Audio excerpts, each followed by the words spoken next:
And when you feel like you belong, it literally puts something in your chest that makes you just want to get up and bust a move. Hello, welcome to my channel, 100 Days of Kaja. Today is day 30 of building our personal constitution. We are now in our community amendment.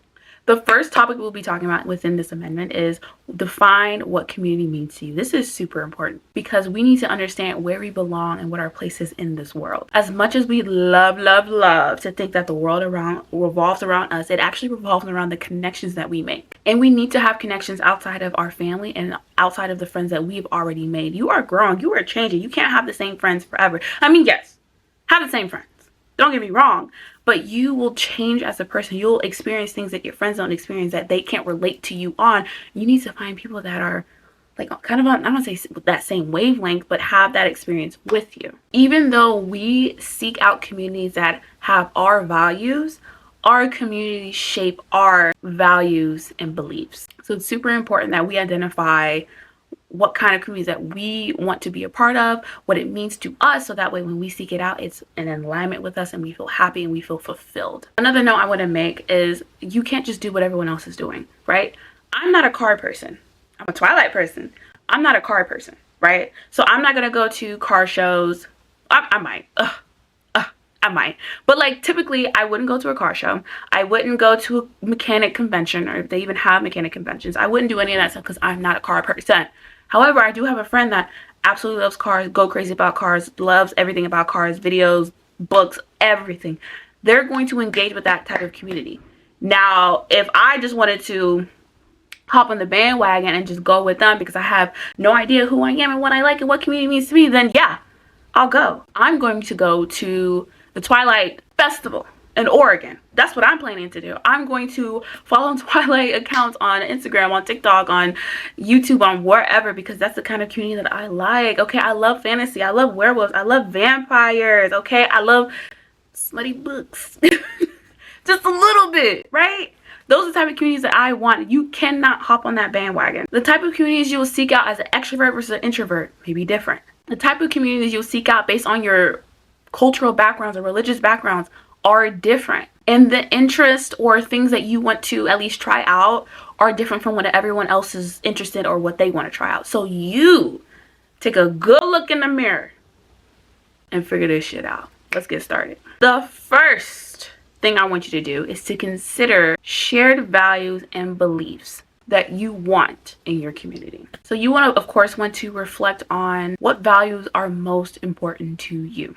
For instance, I love volunteering and I love initiatives and organizations that fight against climate change, that target homelessness, that help with immigration and refugees, like things that are really closely tied to me or like I've seen around in my world. I love when organizations or different communities value those things. Another thing on like a more lighthearted side, I love fitness and wellness and meditation and self-improvement type of communities, which I typically find like on an online space, but there are plenty in my area and around the world that I can engage with. Don't think it has to be something so serious and well thought of and I will take this to my grave and my mother knows that girl, get a hold of yourself. What do you like? What do you find yourself gravitating towards? Okay, you can be semi-serious, but have fun with it. List it. Don't even try to filter yourself. Just list it. Even if it sounds stupid, list it, because then it will provoke a thought and you'll be like, oh, okay, now I know why I like Twilight. I love fantasy books. I like romance books. I love reading. I love that type of world. And I was like, okay, obviously I value something I can't think of at the moment because I'm saying this as I speak. And of course, I'll take the time to write this down and figure out what the heck that means as in the instance of a community. You really don't have to have it figured out right at this moment. Just write something down and it'll guide you at some point. Maybe you'll find an answer next week. Then after you're able to list those values and beliefs and things that you deem important, think about what kind of communities prioritize those values. For instance, I said I really value fitness and wellness and self-improvement and blah blah blah. Okay, type of communities I would go to, maybe I would go to different workout classes that are more engaging. Maybe I'll do run clubs. Maybe I'll go to like yoga or meditation centers. I love to read those type of books. Maybe I'll join a book club that is heavily on book club. Okay, that could be Twilight or it could be self-help books. See, I'm already thinking of 4 or 5 communities that I can engage myself in that would make me feel fulfilled. and I don't have to be in my bed, in my room all the time. And the second thing I want you guys to do is to identify the role of support in your community. We seek out community for support, whether that be emotional, financially, spiritually, whatever it may be. That's one of the main reasons we seek out connections. So of course, the first thing you want to do is, what kind of support do you look for in a community? Back to the fitness thing. If you're looking for communities that are physically supportive and emotionally supportive, because maybe you're trying to gain weight, maybe you're trying to lose weight, maybe you're trying to get back to your health because you really hurt your leg, you want to seek out communities that are specifically designed for people in their fitness journey. Versus if, let's say, you were a mom and you are dealing with postpartum, you want communities that are of women, of mothers who are very supportive of you and understand the pain of postpartum, and who are there for you to hug with you and hang out with you, and you not feel so alone. Because I know, like, a lot of women, they feel so alone in postpartum, and it's like they can't really explain it because maybe some other people don't understand, or maybe they just want to self-isolate. A whole number of things, I don't know, but that's something to think about. You want to think of different communities that would give you the support you need in different parts of your life. So in this section, you can also talk about, like, maybe parts of your life that you haven't reached yet. Let's say you don't have kids, but you do plan on having kids. Like, okay, write down different communities you could potentially look for once you have kids. Let's say you're 17 right now. You know, like, okay, for a fact, in my 30s, I want to have kids, okay? But obviously you don't want to, like, over plan. Just say, like, okay, maybe I'll go to a women's wellness. Maybe there's, like, a group chat, or maybe like, I don't know, like, go find resources of where you could look and where you are and all those things, and list it for the future. Okay, future you will thank you, especially when you're not dealing with it as you're going through postpartum. You can even think about when you are of older age and you're like, you just want communities where you guys just go for walks and you guys talk and have book clubs and just knit, and you don't want to, like, be super active either now or later. Think about that, write it down. You can pre-plan as much as you want, but your interest, of course, changes. But at least it's a starting point of where you could look and what you could look for. And of course, all right, of course, we are receivers. We love to receive, but we also have to give. So the next thing you need to think about are ways you could provide the same kind of support that you want. For instance, I love fitness. I love self-improvement. As I mentioned before, I feel like this is the example I'm going to carry through the rest of the video.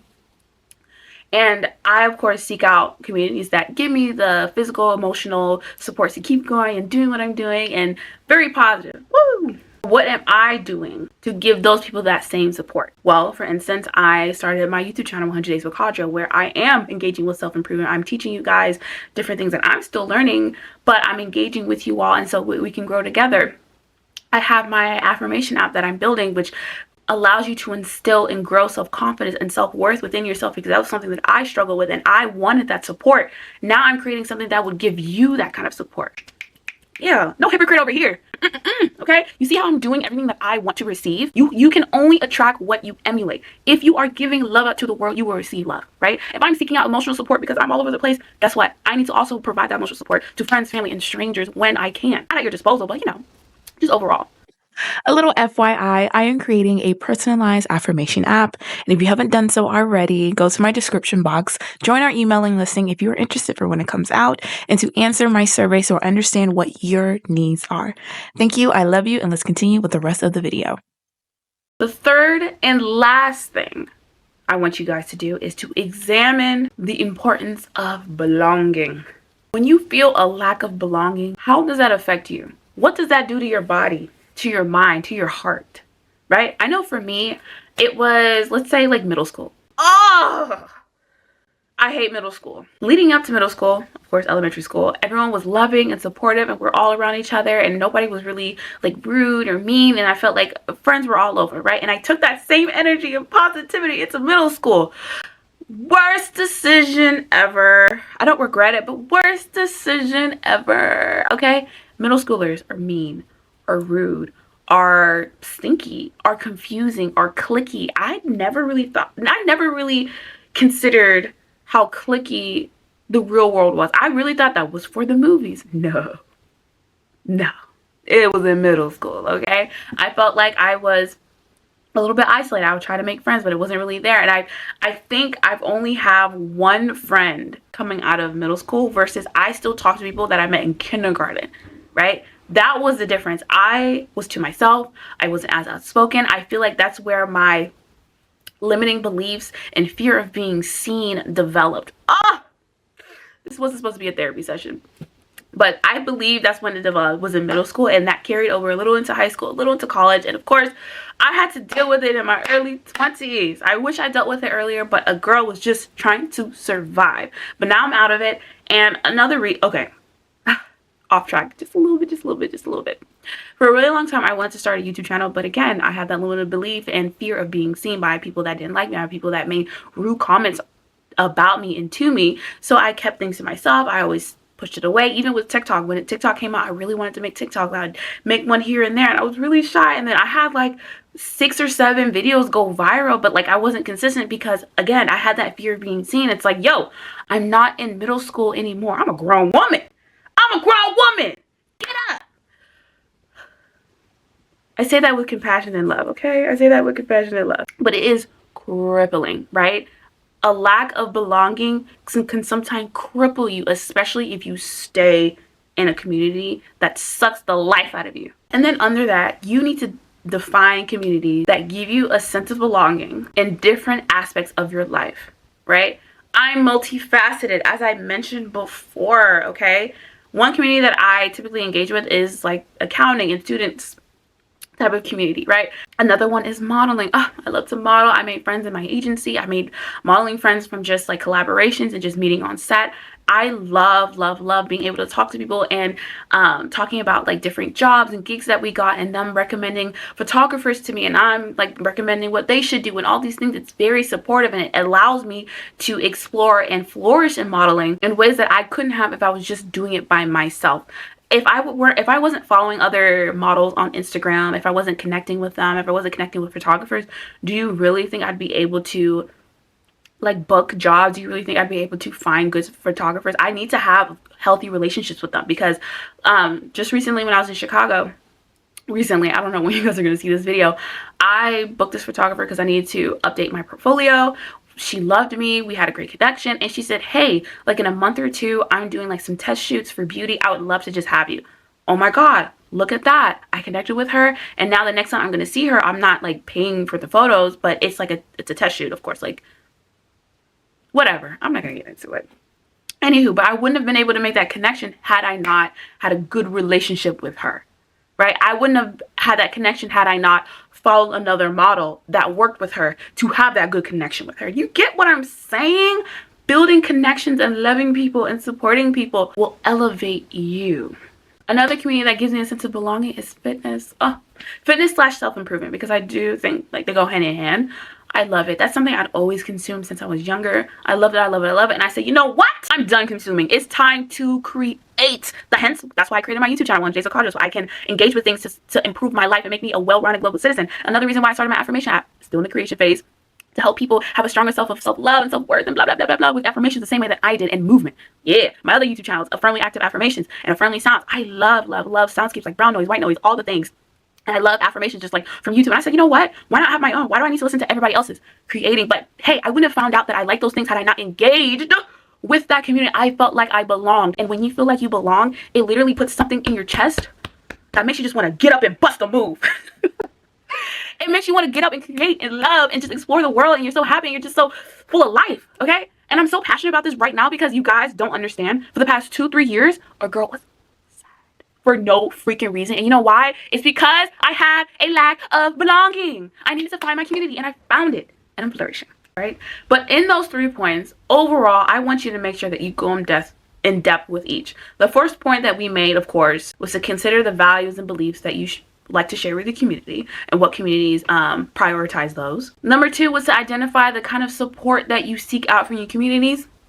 And what are ways that you can emulate that? Because there's no way you can keep receiving if you don't give. And the third, of course, was to discuss and examine the importance of belonging. We identify different communities that give you that sense of belonging and kind of explore what the lack of belonging does to your body chemistry, to your brain chemistry, to your soul, okay? These are all super important to identify your community.